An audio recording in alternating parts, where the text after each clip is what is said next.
We're here today with Kurt Becker. Kurt Becker. Kurt, tell me about yourself, Kurt. Grew up in Altamont, Illinois, still have a home here. Involved as a sportscaster for motorsports and horse racing, and very much enjoy being part of the Effingham County community. Where'd you attend grade school?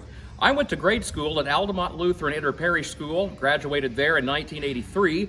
High school was Altamont High School, the class of '87, and then college, Southern Illinois at Carbondale. I'm a Saluki, 1995. What music classes were you in high school? In music, and music was always a passion of my mother, so she encouraged that. I was in the percussion section in high school and also briefly played piano. What memories would you like to add from the high school career? You know what sticks in my mind from high school is ragweed. I had horrid allergy problems, still do. And I remember this time of year that we're doing this tape in August, and when I would start back to school, the ragweed, the sneezing fits, they were awful, but the teachers were patient with me. What was your major in college? I was actually a liberal arts major, specifically in political science. Wow, that's interesting. Wow, okay. So after college, what did you end up doing? I actually had begun calling horse races during my time in college, even actually started in horse racing back during my high school days. So the announcing career was already up and running, and I just continued to pursue it. Never used the poli-sci degree, but valued every minute I got to spend at college. So you know the next question I'm going to ask you. How did you get involved in racing and announcing? Came about pretty naturally for me. My father, Kurt Becker, who still lives here in Altamont, he was involved as a standard-bred trotter and pacer, announcer, and breeder of racehorses going back before the time I was born. So as a kid, I would just go with him to county and state fairs, listen to him on the PA, and that's where the interest began. What did you start doing first? I actually began with harness racing. So I started out on the Illinois Fair Circuit in the summer of '85 when I was 16 years old, helping my dad. Which one do you enjoy more? That's a tough one because sports bring different types of challenges. With horse racing, whether it's thoroughbreds or harness racing, it's the intensity of trying to get everything said that needs to be said in the span of maybe a minute and a half to 2 minutes. With motorsports, where you're working a 3-hour broadcast, that involves a different type of delivery, different type of approach, different pacing, and different timing as well. What is your favorite part of the Effingham County Fair? My favorite part of the fair is actually the parade. And the reason for that is I don't have to work. I can just come and sit in the stands at the parade. Start of the week, everything's fresh and new. Usually I've just gotten home from being gone for a few days traveling, and I can just take a seat in the grandstand and enjoy watching everybody go by. Out of all the acts at the fair, who was your favorite act that we've ever had here at the Effingham County Fair? My favorite is probably the first one that I remember seeing. 1973, I was all of 4 years old. The Hager brothers. I think their first names were Jim and John. They were from Chicago, but they became very popular on the old television variety show Hee Haw. So when you're a kid and you grew up watching these guys on TV and all of a sudden you're meeting them and getting their autograph at the fair, that was a lot of fun. Caleb Moody had to ask me, he told me to ask you this question. 2007, what female act did they try to get to come to the fair? Well, we learned about this when we were helping the Effingham County Fair Association put together its history book a year ago. According to the minutes that the fair has stored in their safe, back in the fall of '06, they were talking to the agent for Taylor Swift. Holy cow. Unfortunately, by January of '07, the agent said, nah, she's not available, but the fair board tried. What does it mean to you to have Greg Sapp and George Flexter announce the fair for the harness racing and everything that goes on with this? On an annual basis, Premier Broadcasting will cover the harness races live here at the fair. Greg Sapp and George Flexter will anchor the broadcast from the infield. They set up shop right below the infield judges' stand. I like it for a couple of reasons. Number one, it's one of the few weeks of the year where I get to trade thoughts with those guys on horse racing because they'll always ask questions about certain horses and trainers and drivers and such.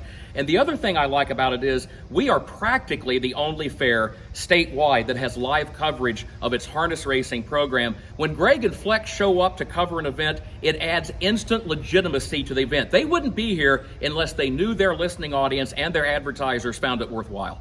They do an exceptional job as well. They do. Talk about the Effingham County Fair Board and how they have done.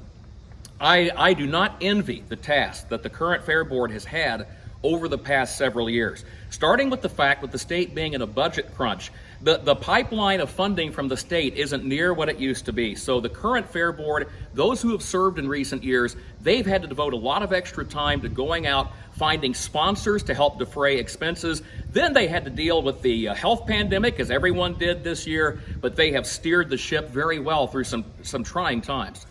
Describe the Effingham County Fair compared to other fairs and what the crowds are like. The crowds at the Effingham County Fair have always been fantastic. We have always benefited from families in this county that feel a strong connection to this fair going back for many, many years. And I think that for me, what makes the Effingham County Fair so special are the memories. Because when I come to this fair, I've been coming here since I was a kid. And we're here in the grandstand at the fairgrounds today. And I can think, oh wow, I sat over there the first time I watched the Demolition Derby, or I sat down there the first time I watched a horse race here. And those memories do last a lifetime.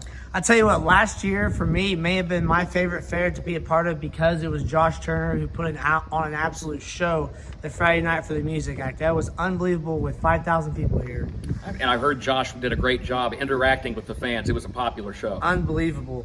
Who got you started in the NASCAR radio? Well, the NASCAR interest originated with a family member who lives in Effingham, a man by the name of Alvin Siebert. He is a relative of mine through my dad's side of the family. He taught automotive science for many years at Lakeland College. It was really through him that the interest began. And then as far as NASCAR on radio, when I was growing up, I always loved, we touched on it earlier, when Effingham radio would cover harness racing at the fair. And my dad would be part of the broadcast, and you'd have Larry Wilson and Greg Sapp when I was a kid. I always thought that was just a lot of fun to hear. So radio probably became interesting to me because of the local influence. Describe a few obstacles involved in NASCAR radio announcing and harness racing announcing. Oh, wow. Those are two different types of challenges. There are certainly obstacles for both for which you have to prepare. I think that I feel the most pressure when it comes to calling harness races or thoroughbred races because the race is over so quickly. My dad was clearly the biggest influence when it came to the horse race announcing aspect. And then on the NASCAR side, I've been fortunate to work with some wonderful producers. And John McMullen was the guy that hired me at Motor Racing Network. And John was the kind of person, he would set you down and give you constructive criticism, and you wanted to earn his respect. How long have you been involved in NASCAR and harness racing? My involvement with harness racing goes back to my childhood because of the fact my family's been involved with it literally since prior to the time that I was born. And my interest in NASCAR began in 1978.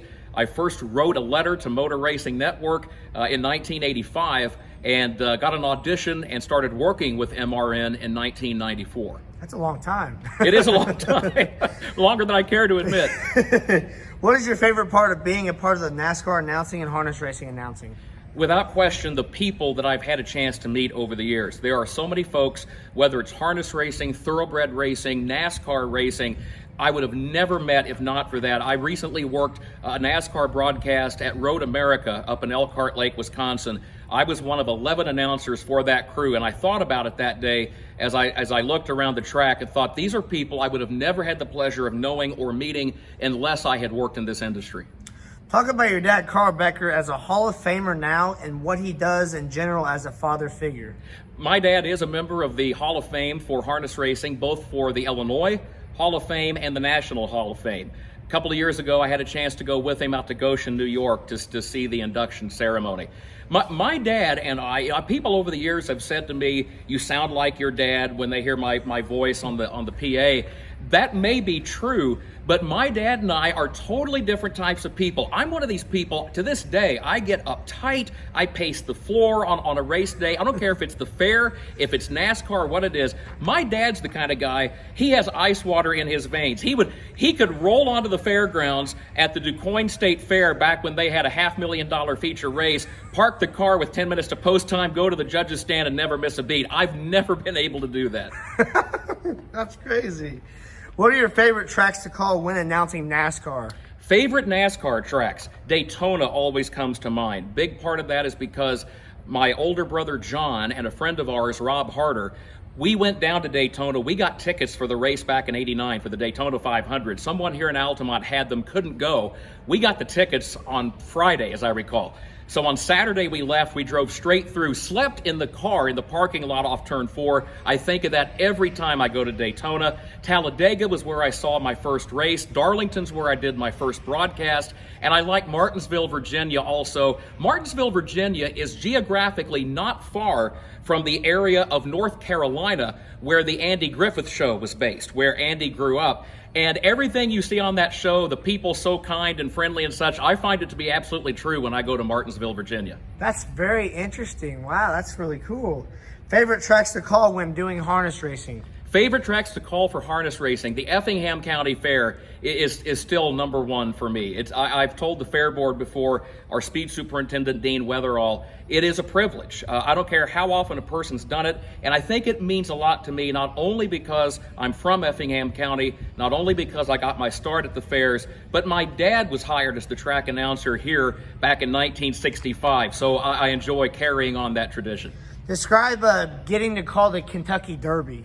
That was truly an experience that I've never forgotten. I served as the Churchill Downs track announcer for 2 seasons back in the late 1990s. Silver Charm and Real Quiet were the 2 winners, both trained by Bob Baffert, incidentally. And in more recent years, I've had a chance to go back to Churchill in a different role, serving as a network analyst for the radio broadcast. So I had a chance, for example, to be part of the Triple Crown Series when American Pharoah won, and again when Justify won a few years later. So the Churchill Downs, it's a true classic sports stadium, and always a lot of fun just to go onto the property and know you're going to work an event there.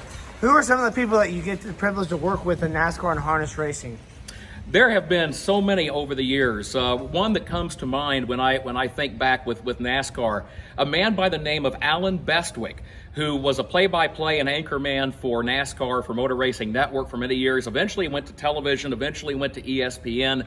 I can remember Alan allowing me to tag along with him to his position out in the turns as a play-by-play announcer, standing behind one of those giant billboards out in the corners at the Michigan Speedway. He always comes to mind. And of course, with harness and thoroughbred racing, my dad at the top of the list, but a lot of other folks have been very helpful as well. Who is your biggest role model? Biggest role model, I would have to say certainly my father first and foremost, and the reason I say that is because of the fact that my dad, no matter what kind of career opportunities he got, it was important to him to stay rooted at home in Effingham County. I can remember he had opportunities back in the late 70s to early 80s where he could have left, moved to the East Coast. He didn't, and the reason he didn't is I remember he always said he wanted his kids to grow up in Effingham County in Altamont, Illinois. And as much as anything, that really is one of the primary reasons I'm grateful for my dad and grateful he took the approach that he did. How about a professional role model? As far as, well, of course, again, my father would be one. Another would be a man by the name of Eli Gold. Eli worked with us at Motor Racing Network for many, many years. He was the epitome of preparedness. Nothing caught him off guard. If you get into a rain delay or a lightning delay, and all of a sudden you don't have cars on the track, you don't have play-by-play to do, you don't have anything on the track to talk about, Eli Gold was always fully prepared for those moments. He knew how to guide the broadcast and keep providing content. That was the primary lesson from Eli. Always be prepared. What big names have you met along the way? I've been fortunate to meet a few celebrities here and there. I think back to a couple of years ago at a thoroughbred meet in Lexington, Kentucky at Keeneland Racecourse. Bill Murray came up and visited the booth, a genuinely kind and truly a man with a great sense of humor. We had a lot of fun visiting that day. Mario Andretti is another one. I had a chance about 3 years ago. I was assigned the task of interviewing Mario prior to the Daytona 500. And I remember as a kid, when I was 9 years old, I became familiar with Mario Andretti by listening to the Indy 500 on radio, by watching him compete in the old IROC, the International Race of Champions Series. He drove Formula One at that time, and I was so nervous when I sat down with Mario Andretti, but he has a very kind way of making a person relax and feel welcome. What is the difference between harness racing and NASCAR racing in your perspective? Well, when it comes to my perspective as a broadcaster, when one is covering horse racing as opposed to any form of motorsports, I think the key difference is, as a track announcer, you have a limited amount of time calling a horse race, and there really is one primary objective. That is, get every horse called at least once and make sure you get them in the right spot. You also don't want to go too fast. I had a critic one time say, this is a horse race, not a fire drill. So you need to be careful about your pacing. But with motorsports, the difference there is over the course of 3 hours or so on the air, one has to pace himself. And you've got to be prepared to talk about different things. Maybe it's the lead battle one lap. Maybe it's the battle for 10th the next lap. Maybe it's something else, filling time by talking about the season to date on the next lap. If there are no battles in the top 10, it presents a wide array of challenges. If you weren't calling these events, what would you be doing, Kurt? This is a great question, because I thought about this when the COVID pandemic hit. Mm-hmm. And when the lockdown in Illinois first went into effect back in March, and at the same time the lockdown went into effect in Kentucky, where I do a lot of my horse racing work, the NASCAR circuit was suspended for a few weeks. So I found myself sitting at home, literally with nothing to do. I have to tell you, I have no idea what I would be doing, because I have always said about when I was in school, I hated math and science. You know what I liked? I liked the classes like English and literature and history, where you could kind of talk your way around the answer. So if not for being able to make a living as a broadcaster, I really don't know. That's a head scratcher for me. Kurt, what does it mean to you to be a local guy from this area? I love being part of the community here in Effingham County. I've had colleagues that have asked me over the years why I did not relocate, because so much of my work takes place far from central Illinois. I'm far from a major airport. You're 100 miles from St. Louis. You're 150 from Indianapolis. But the reason that I've chosen to stay in Altamont is because I like the sense of community. That to me is what's so much fun, to be able to talk to people that you grew up with, watch their kids grow up, trade thoughts on things, whether it's going to church, going to ball games, whatever. That sense of community brings a really healthy balance to one's life. What advice would you give to a young announcer? Advice to a young announcer. I would say always be merciful to your coworkers and colleagues. I will be straightforward here and say I am no picnic to work with. I can, if you've ever heard that announcers and broadcasters are prima donnas with huge egos, guilty. I'm not going to deny it. And I can get so upset so easily and frustrated.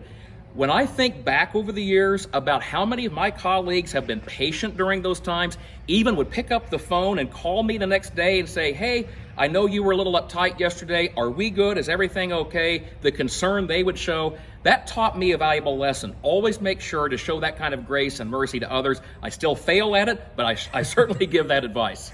What has announcing done to change your life?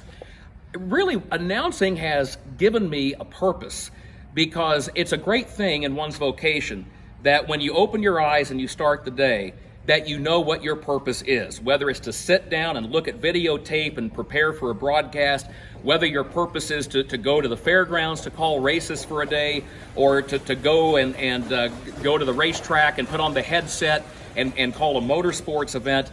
I like the fact that what those professions have done, both horse racing, motorsports, through broadcasting, I know what my purpose is as far as vocation in this life. And again, if not for that, I have no idea what I would be doing. So since we covered NASCAR and harness racing, I wanted to ask you about this question, Kurt.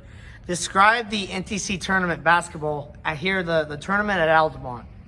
The National Trail Conference Boys Basketball Tournament is something I've always found of great interest. It's a week that I love to attend the games, because we've talked about throughout this interview a sense of community. Yeah. And I've always sensed that during NTC week. Another thing I like, and I'm biased being from Altamont, so I'm going to be biased in favor of the host school, which is Altamont High School. But with that said, I love the fact that tournament's been held on that same floor in that same gym since 1957. And the reason I say that is you think of all the generations of the same family that have played in that tournament. You can think back about kids you've watched grow up that have played there. You think back about coaches that have come through the National Trail, and I can still, in my mind, visualize watching them stand there along the sidelines. And I like the old gym. I am a pushover for tradition and nostalgia. The gym was built in 1954. That was actually the year my dad graduated from high school. So there's a lot of sentimentality there as well. What was the first ever concert that you attended here at the Effingham County Fair? Well, as far as the concerts go at the Effingham County Fair, in more recent years, I've usually been out of town at the end of fair week, because concerts usually are held on the final Friday night of the fair. So I've not seen many in the last 20 years or so.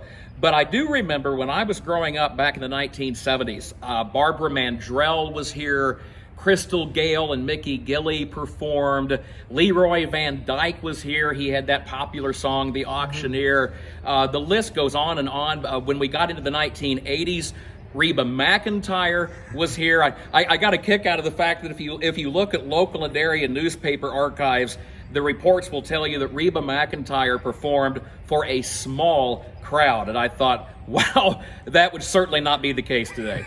Absolutely not, no.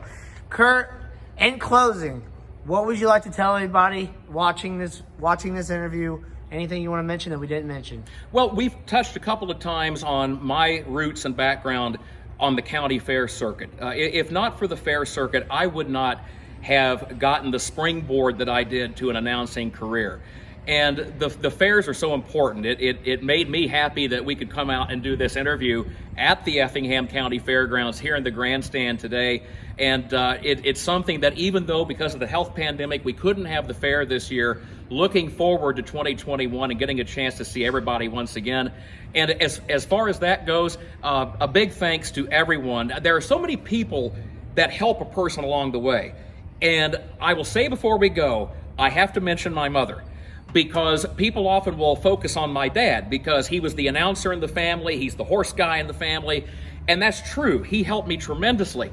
But it was my mom that when I took an interest in motorsports, she let me subscribe to Auto Racing Digest when I was 9 years old. The next year, she let me subscribe to Stock Car Racing Magazine. She let me become a member of the Richard Petty fan club. And when I look back at age 51, I realize it was my mother who really helped fuel and steer that interest on the motorsports side. So, Mom, I've probably not given you enough credit over the years, but I appreciate it. Kurt, I really appreciate hearing your story and talking with you. Man, that was awesome what you just talked about. Thank you for talking to your story. I appreciate it very much. Tyler, it's been good to be with you. All the best to you and the gang at Rep King Media.